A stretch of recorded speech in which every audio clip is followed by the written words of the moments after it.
So Conan's new companions coming in the Age of Heroes Chapter 1 have been available on the beta client for a little while now. I've made guides for both, but really, should you even care about them? Today I'm going to review the feature, the good, the bad and the ugly, and give some feedback that can hopefully be used to improve companions in the future. I'm going to rate each companion on 3 aspects: story, gameplay and rewards. Story will focus solely on the storytelling and writing, gameplay on the actual process of engaging with the quests, and the rewards on, of course, the rewards themselves. I'll try to keep spoilers to a minimum, but where I have to refer to them, I'll do so in as non-specific terms as possible. So, let's begin. Firstly, let's look at Freya, the Aesir woman we all know up at her hovel in the Highlands. In terms of story, I was pretty engaged with Freya's quest. It's reasonably predictable, but I don't think that's necessarily a bad thing. It lays the groundwork for the story well, and the performance is near perfectly executed by the voice actress. I think the story does a good job of subverting the usual damsel in distress trope quite well, framing Freya not as a desperate and helpless person, but rather a warrior working through her issues and needs help not from lack of agency, but rather she is unable to find the alternative path to success. The narrative is fairly tight with a decent emotional hook, and I think it's quite well written. However, unfortunately I think the narrative has some smaller issues. Some of the initial steps in the quest feel a bit disjointed overall. It starts strong, kind of slows down in the middle, and then picks up towards the end. The purpose of each quest is basically said out loud, but it doesn't feel impactful enough, nor does it really resonate with her character arc in a way that feels significant, in my opinion. I think everything up to the campfire step kind of feels like smaller side quests as opposed to steps that feel like they directly play into the following story developments. Furthermore, whilst I think Freya's dialogue is written and spoken really well, some of the player characters' replies are, in my opinion anyway, borderline rude towards a character that the player has no real reason to be rude towards. Of course you don't have to choose these responses, but I just don't really think those dialogue options suit Freya, a character that we have every reason to sympathise with but little reason to be against. It's easily overlooked, but I think having that option kind of sours what is otherwise a serious questline that I think should be taken seriously in the player's dialogue options. This sort of tongue-in-cheek sarcasm would work very well for an antagonist or someone we're meant to view in a negative or cowardly light, but I just don't think it fits Freya. In gameplay terms, excluding bugs for now, I think the actual engagement with the quest and its mechanics are fairly good. It's pretty simple, sure, but again, good. I was initially worried that the majority of the time with Freya would just be an escort or a follow quest, but I don't think it was. Freya's presence in the hunt quests is pretty much player driven. She'll follow you around, or you can order her to take charge, and neither feels like a slog, and when you get into the later stages like New Azagarth and Nordhoff, she's independent and reasonably strong enough to not hold you back or drag you down. That being said, she also does a good job of not stealing all the limelight, so I think she hits the balance quite well. One criticism I do have is pacing. The quest is paced fairly well, even though the time gating is pretty hefty, but I think the time gate between the New Azagarth step and the Nordhoff step could be removed completely. It feels like it slams the brakes on a story that is hurtling towards its conclusion for no real reason, and I don't think Freya has logical reason to choose to rest at that step. If it were up to me, I would just cut that time gate entirely, let her return to her hovel or camp outside Nordhoff, and you can meet up with her when you're ready. I think the rest of the time gates at least make somewhat sense in the story, but that final time gate could just easily be removed with no ill effect to the story or the pacing. The bug of the campfire step not working properly also does unfortunately add a step of frustration into the gameplay process, but that should hopefully be fixed soon enough, ideally by launch. Aside from the last time gate and the campfire bug, the gameplay is pretty straightforward. It's never earth-shatteringly amazing, the mechanics are not all that deep, but it's also not tiresome or played out or frustrating. I'd say it's reasonably good.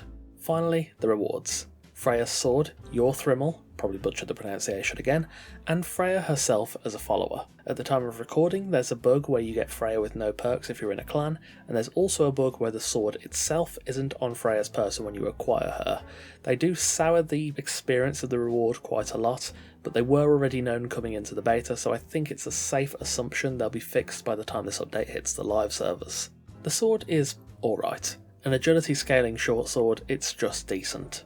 It doesn't make a ton of sense for Freya to have it. Given that it's an agility weapon and she is a strength-based thrall, she's not bound to the sword by any means, so you can give her any weapon, but yeah, there's a little bit of a narrative disconnect there that doesn't really make much sense. There is also, in the admin panel, a piece of either unfinished or cut content, Yarmanbu, a helmet crafted by Freya's husband that might be added to Freya's reward pool. It's hard to say as the item is currently unfinished in the beta client. If it is, that might sweeten the deal somewhat. As a thrall, Freya herself is okay-ish.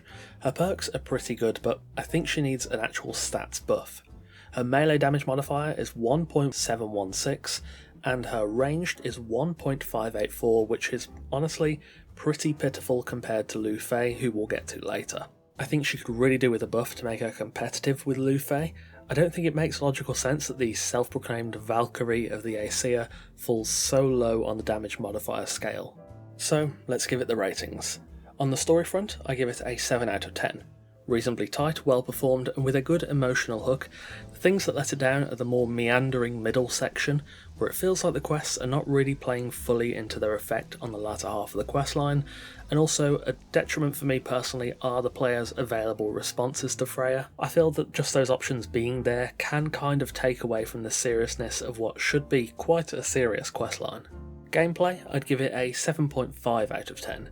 It's not amazing, but it's also not just a glorified escort mission, and has a decent amount of variety, alongside letting Freya herself shine as the focus, as opposed to her stood on the sidelines, watching you do all of her tasks for her. By that same virtue, Freya doesn't just blow the player out the water and leave you wandering around. She can hold her own, but she never just steals all the shine from you either, so I think they hit a good balance there. The time gate between New Asagarth and Nordhoff does lose some points here. It feels unnecessary and really puts a dampener on what should be the quest's grand crescendo, where the player is excited to tackle the finale. Rewards, unfortunately, 4 out of 10 for me. Jorthrimal is nothing to really write home about, and Freya herself, while she does have some pretty good perks, is underwhelming compared to Liu Fei, when she should by all logic be stronger. The strengths of the overall experience are really let down by the reward in my opinion, and even if the Yarmanbu helmet does get added to her rewards, she just really needs a buff to be worth the time investment, and to be fair, I think she probably will get it. Now let's move on to Liu Fei, the Khitan sorcerer trapped within the Yothga plant in the city of Zelhar. In terms of story, Liu Fei's tale does not overstay its welcome. It's short, surprisingly so, and fairly sweet. Liu Fei's voice actor does an incredible job, and the story itself does well at building suspense until the twist reveal, which I don't think is all that predictable. The steps make logical sense, and again, it's a short yet tight narrative. My only criticism is that it's potentially a little too short. I was left wanting a bit more. The quest builds a good amount of intrigue, and I think it could have benefited from adding 1 or 2 more steps. Not time gated, just another step or 2 that lets you spend more time working on Liu Fei's quest. For example, the note step, I completed what I needed to complete in that step, came back and, well, that was that step done. I was kind of thinking, is there nothing more I can do right now? I think that's probably the prime example of, you've waited 8 hours to get to this point and you just do this short step and then you have to wait another 8 hours. And also I think Liu Fei is a really interesting character, and I just would have liked to spend more time interacting with him before getting him as a thrall. I also think more time spent with Liu Fei would add greatly towards the twist near the end of the quest. Not spending a lot of time with him doesn't really give that choice as much weight as I think it could have had. That being said, the twist and alternative path do give you a reason to replay the quest, though the effect of the twist is fairly minor in the whole scope of the gameplay experience, but it's quite significant in the story. I do think Liu Fei's whole story itself is good, but again, perhaps a little too short. Gameplay wise, I don't think there's anything too special, but it's not terrible by any means. Seeing as Liu Fei is stuck in the plant, there's not really that much you can do with him, and each step aside from the final one is essentially a fetch quest. That doesn't mean each step is a boring go here, get this, come back. I think they make it a bit more interesting by having you gather various ingredients through different processes in the second step, or by allowing you to read Liu Fei's journal in another step, but the quest is overly simple on the actual gameplay front. Finally, the rewards. Liu Fei also has a couple of bugs. Firstly, again, you may get him without any perks if you're in a clan, same with Freya. And secondly, the damage over time aspect of his Corrupting Curse perk doesn't work. Both of these are known issues when the beta launched, so they should be fixed by full release. For completing the quest, you get Liu Fei himself as a thrall, his armour, and a placeable Yothga plant. The Yothka plant is pretty niche. It has good utility as a corruption chamber and a sorceress decoration, but it's not a game changer. The Khitan Imperial armour does have some decent bonuses for thrall taking and follower damage, though at the time of recording the epic set doesn't have any bonuses. Not sure if that's a bug or not, but if it is, hopefully that should get fixed at some point. Liu Fei himself is the biggest draw here. He outshines Freya by a large margin.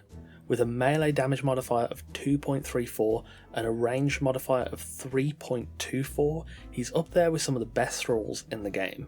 He might get nerfed a little bit, I wouldn't be surprised, but currently he just outstrips Freya completely.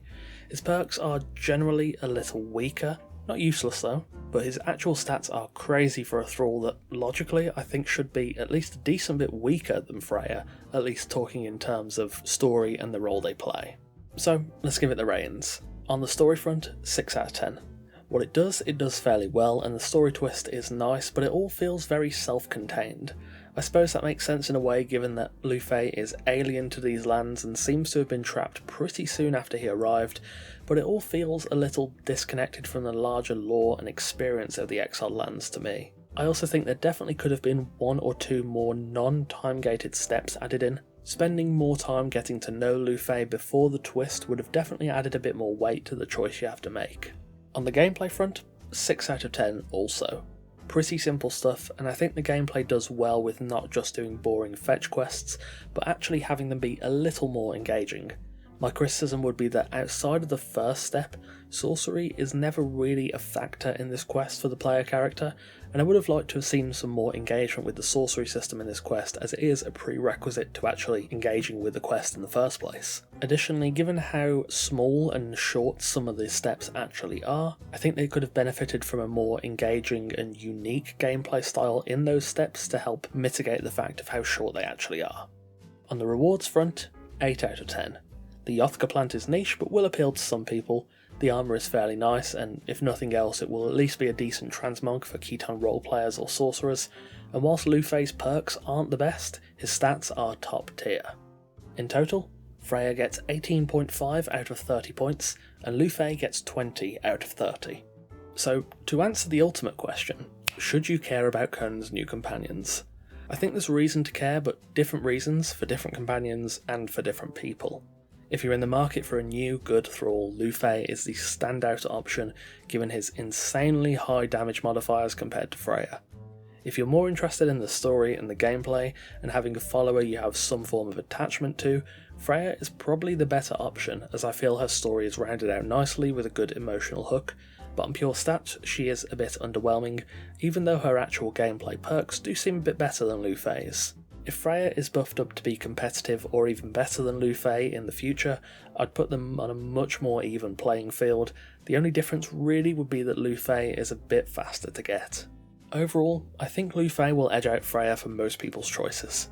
There's something to care about with both companions for different people.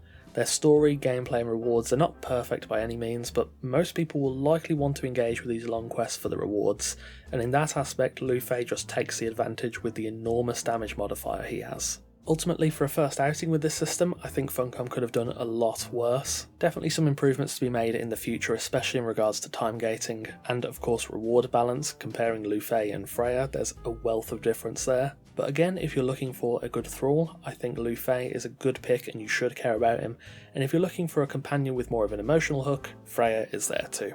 And there we have it, my ratings for Conan's new companions, and ultimately, if you should care about them. Thank you for watching. I'm interested to see how the companions turn out on the live servers after the main bugs of the beta are hopefully fixed, and hopefully after Freya gets that much needed stat buff. I might make a separate video on the issues with time gating these quests too. I have a fair few thoughts on that system, but I think this video is long enough and it would definitely drag it out a good while, so I'll save it for a separate one. Thank you for watching, and of course a massive thanks to our wonderful esteemed coffee cultists for continuing to support the channel over on Patreon. Let me know your thoughts on the companions and their quests down in the comments. Again, thanks for watching, take care, and I'll see you soon.